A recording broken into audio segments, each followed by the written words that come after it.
Bonjour, bonsoir. Bienvenue à notre émission, c'est la sœur Christelle Bahati. Et j'ai le réel plaisir de vous présenter cette interview avec une femme de feu, une chante de l'Éternel, maman princesse Ella. Bonsoir maman. Bonsoir. Bienvenue. Merci beaucoup. Merci d'accepter notre invitation. C'est partagé. Merci beaucoup. Est-ce que vous pouvez vous présenter? Alors, je suis la chante princesse Ella. Je suis mariée, mère de 3 enfants, dont 2 filles et un garçon. D'accord. Et je suis aussi responsable d'une chaîne de librairie en Côte d'Ivoire qu'on appelle les librairies chrétiennes Adoration. D'accord. Et aussi responsable d'un grand studio de louanges et d'adoration, une salle de répétition. Voilà un peu tout ce que je fais. D'accord, merci beaucoup. Je vous en prie. Pourquoi votre présence en Tunisie? Je suis venue invitée par une maman qui a sorti son album qui s'appelle Maman Rose et qui m'a invitée à venir participer à son programme. Voilà pourquoi je suis là. D'accord. Et comment avez-vous reçu l'appel de chant? L'appel de chantre, il faut dire que dans mon enfance, je chantais déjà. Oui. J'aimais bien chanter. Voilà. Et lorsque j'ai rencontré le Seigneur, j'ai donné ma vie à Jésus. Je me suis dit, pourquoi ne pas donner ce que je fais déjà que d'aller chercher autre chose. Oui. Donc, j'ai préféré mettre ma voix au service du Seigneur. Amen. Merci. En tant que chant de l'Éternel, quel est le message que vous véhiculez dans vos chansons? Ce sont des messages d'édification, des messages de fortification, des messages d'adoration, parce que la première des choses que nous faisons, c'est que lorsque nous acceptons Jésus comme notre Seigneur, notre Sauveur, lorsque nous sommes sauvés, c'est pour le servir, alors pour l'adorer. Et donc vraiment, mes chansons sont surtout centrées sur le Seigneur, l'amour du Seigneur, l'adoration de mon Dieu. D'accord. Avez-vous un groupe d'accompagnement ou un orchestre?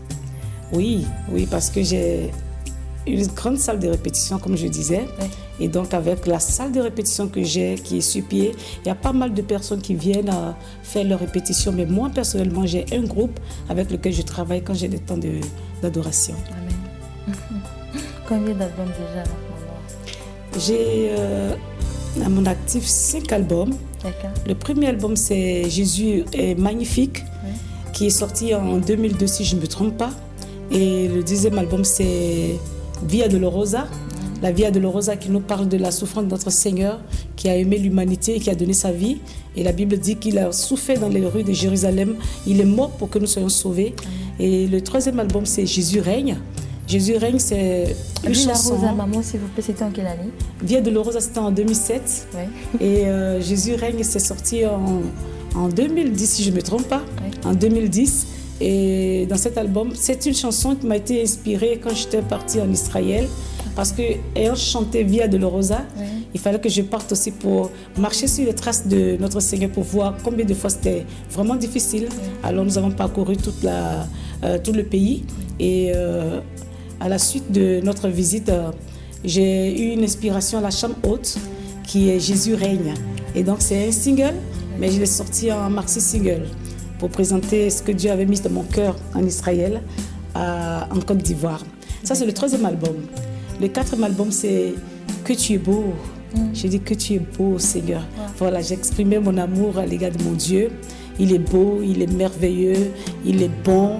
Et ses bontés pour nous, vraiment, ne sont pas épuisées. Alors, j'ai voulu chanter cette chanson sur l'album Que tu es beau, qui comporte près de 15 chansons.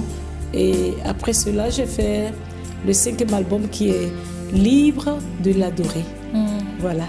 Avez-vous un producteur? Oui, j'ai un producteur.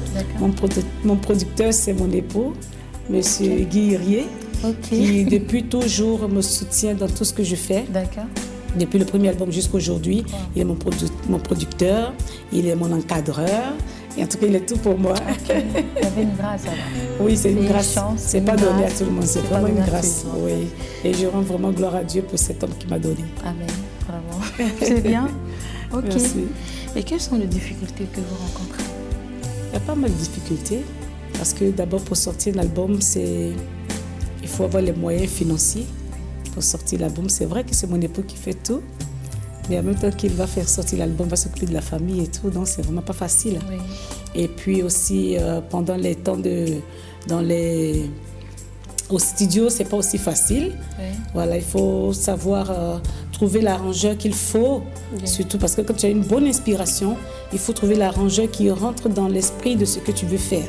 Voilà, donc très souvent, ça arrive de changer d'arrangeur, hein, parce que tu regardes, tu vois que ton produit, ton œuvre ne rentre pas dans l'esprit de ce que tu veux, il faut changer. Oui. Alors tout ça, ce sont des difficultés que nous rencontrons.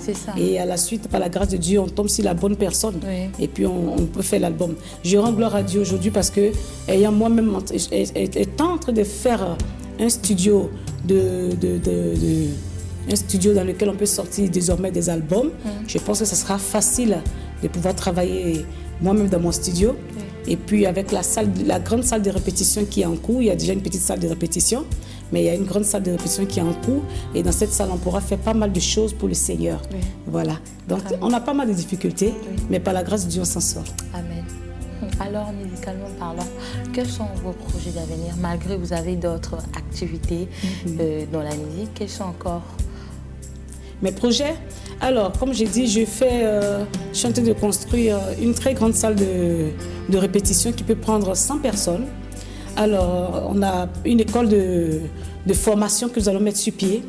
Voilà, donc je vais travailler avec des partenaires pour pouvoir aider surtout le corps du Christ en Côte d'Ivoire et aussi à l'extérieur parce qu'on veut mettre une école d'adoration sur pied. On va inviter des personnes qui viendront de partout pour pouvoir être formées dans le domaine de la louange et l'adoration. Parce que le Dieu que nous adorons, il y a pas mal de choses qu'il voudrait que nous fassions. Voilà, c'est vrai que souvent nous avons l'amour, on saute dans le programme. Oui, je veux chanter, alors je vais rentrer au studio et puis je peux sortir une chanson, mais des chansons. Et après on dit, mais j'aurais dû faire comme ça, ou j'aurais dû dire comme ça. Alors j'ai vu que nous avons vraiment besoin de formation. Et donc vraiment les projets que j'ai en avenir, c'est de pouvoir mettre une école de formation sur pied pour que les chantres ici en Côte d'Ivoire, comme partout dans le monde entier, puissent venir se former. Nous allons mettre aussi une école de chorégraphie, de comédie musicale, en tout cas de danse, et surtout aussi la formation sur les instruments. Voilà, on a vraiment pas mal de projets que nous avons. Par la grâce de Dieu, nous prions le Seigneur pour que nous puissions vraiment atteindre ces objectifs. Amen. Merci Quel conseil vous pouvez prodiguer à la nouvelle génération? Bon, la nouvelle génération, moi je voudrais encourager la nouvelle génération parce que c'est vrai, il y a pas mal de générations qui passent. Nous allons chanter et ça va arriver quand on se repose et la nouvelle génération doit suivre ce que nous avons fait. Oui. C'est très important parce que là, la chose qui nous stimule, c'est d'avoir la crainte du Seigneur. Oui. Voilà, parce que ce Dieu que nous servons, il est tellement grand. Il est tellement grand. Il dit qu'il est un Dieu qui porte le nom des jaloux. Alors quand j'ai médité dessus, j'ai eu peur pour dire que le Seigneur voudrait vraiment des personnes qui se sanctifient, des personnes qui se mettent à part pour le louer parce qu'il siège dans les louanges de son peuple. Dieu aime la louange. Et quand il a établi Lucifer en son temps, c'est parce qu'il a voulu que Lucifer puisse chanter pour lui, parce qu'il aime la louange. Et donc si notre Seigneur aime la louange, les instruments appartiennent à notre Dieu. Tous ceux qui viennent comme nouvelle génération qui voudraient vraiment chanter pour le Seigneur, ils doivent savoir que notre Dieu est un Dieu jaloux. Ils doivent savoir que notre Dieu est un Dieu saint. Alors ils doivent se mettre à part, ils doivent se sanctifier. Ils ne doivent pas faire comme le monde fait. Parce qu'aujourd'hui, ils ont l'impression qu'en faisant comme le monde fait, ils vont être appréciés du monde. Mais non, nous sommes venus servir le Seigneur. Ce n'est pas pour nous laisser apprécier par le monde et nous laisser imposer les choses du monde. Oui. Voilà, nous sommes maintenant un peuple acquis, une race élue, un sacerdoce royal. Donc nous devons nous mettre à part pour servir notre Dieu. Donc à la génération d'aujourd'hui qui va prendre le relais, qui va continuer de servir le Seigneur dans le sacerdoce, il sera très important de se mettre à part, de vraiment craindre notre Dieu, d'aimer notre Dieu de tout notre cœur, de toute notre âme et de toute notre force. C'est ce qui va faire la force de cette génération. Merci. Je vous en prie. Et quelle est votre source d'inspiration? Ma source d'inspiration, c'est la parole de Dieu. Parce que lorsque nous donnons notre vie au Seigneur et que désormais nous marchons avec notre Dieu, c'est sa parole, c'est par sa parole que nous pouvons avoir la vie. Oui. Sa parole est source de vie. C'est par sa parole que nous avons la libération. C'est par sa parole que nous avons la délivrance. Amen. Donc la parole de Dieu est notre épée. La parole de Dieu est notre source, doit être notre source d'inspiration. Alors moi, personnellement, je médite la parole de Dieu les matins quand je me lève. Je fais un concert devant mon Dieu, je chante pour mon Seigneur, je fais tout. Et quand il est content, il m'envoie une source d'inspiration. Il m'envoie une nouvelle chanson, il m'envoie une nouvelle composition et je travaille mes chansons. Après cela, je donne à mon époux qui fait les corrections. Et puis voilà, vous pouvez entendre la chanson qui dit « Que tu es beau, tu es si merveilleux, tu es beau, j'aime te contempler. » On a travaillé ces chansons, on a travaillé les tests, on a eu l'inspiration, on a travaillé les tests. C'est très important. Oui. Et vraiment, voilà comment est-ce que je travaille.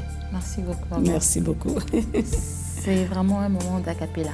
Est-ce qu'on peut encore écouter ce que vous venez de faire maintenant? Bon, je vais chanter une chanson qui est sur mon 5e album qui est intitulé Libre de l'adorer. Et la chanson nous dit que le voile est déchiré, il n'y a plus de condamnation. Le voile est déchiré, plus de condamnation. Nos péchés effacés, nous avons la liberté d'entrer dans sa présence pour l'adorer. Le voile est déchiré, nous sommes libres, libres, nous sommes libres,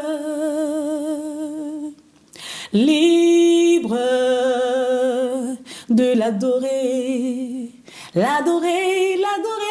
En tout cas, merci beaucoup. C'était vraiment très bien. Merci beaucoup. Ça m'a un peu donné de frissons. Encore, ouais. Que Dieu nous bénisse. Vraiment.